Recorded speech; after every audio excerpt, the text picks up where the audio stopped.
Hey guys, and welcome to Jays and Kays. What I have here today is a Casio GShock GW7900B, and we're making this video in response to someone who's asked us to show the bezel swap on this particular model. We've also had some others who've asked to know what the Jays and Kays GShock strap adapters look like on this model, so we're going to go ahead and put those on as well. So with that being said, let's get started. Now, in order to start disassembling this, first thing we need to do is take these back protectors, or what some people call the wings, off, and those are held by a couple Phillips head screws on each side. So we're going to need a small Phillips head screwdriver, which I've got here. It's a number 0. So let's go ahead and start on that first. These are pretty easy to do. Let's go ahead and take that off. We'll start from one side, and this is also obstructing our access to the spring bars. So here, for example, I've got one of these wings off. Let me go ahead and pull the strap off while I'm at it. I've got my handy dandy spring bar tool here. So I'll have it that. Okay, there we go. And as usual, we want to hold on to these spring bars because we're going to use them for the adapters in a few minutes. But so having demonstrated that, let's go ahead and move on to the next side. We'll pull the wing off on this and the strap. Okay, and so here's our 7900 without the strap and without the back protectors, or wings, if that's what you prefer to call them. And notice the 4 screw holes here. Those are actually the same points where those screws are going to screw the bezel down onto the body as well. Now this bezel's not in any danger of falling off, at least not in my opinion. It's snapped on pretty securely around all the features and the buttons and stuff. But anyway, let's talk about getting this bezel off. All right, so all we need to do is, as we did in our other video, just peel it off from under one of the buttons and then move over to the adjacent button. Peel that off, and there you go. Go ahead and take it off and set it aside.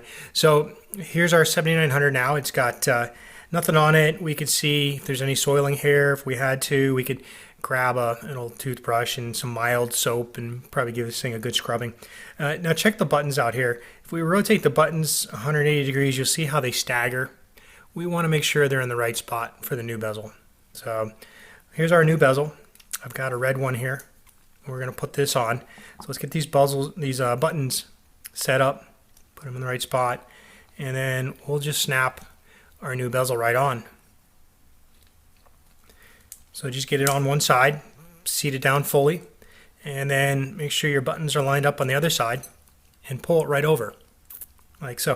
Now if one of your buttons isn't lined up, you'll have to, of course, manipulate it, manhandle it a little bit, but there you go. All right, so we got the new bezel on.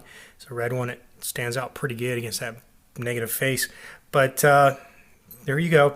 Now we're going to put adapters on this. We're not going to put the original strap on.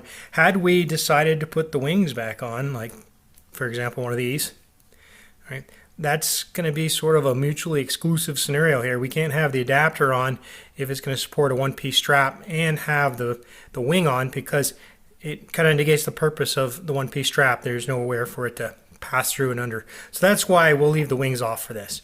So let's go ahead and put one of the adapters in.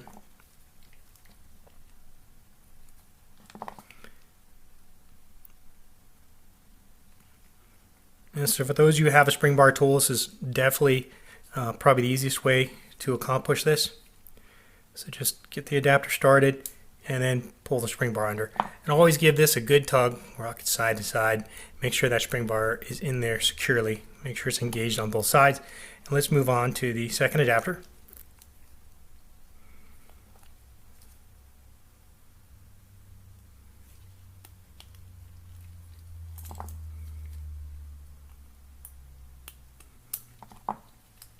There you go. I heard it click into place. And again, give this one a tug too.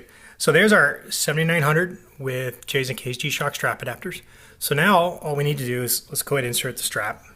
So I've got a one-piece ballistic nylon, a Zulu style strap, which is 24 millimeters wide and about 1.5 millimeter thick. So it's thicker than a NATO, which is usually running about 1.3 or 1.2 millimeter thick, depending on who you buy it from.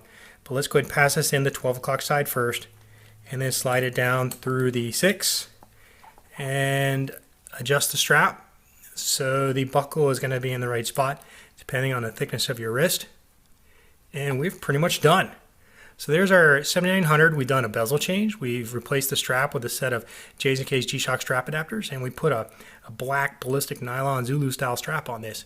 All right, guys, any questions, just give us a message. We'll talk to you later. Bye.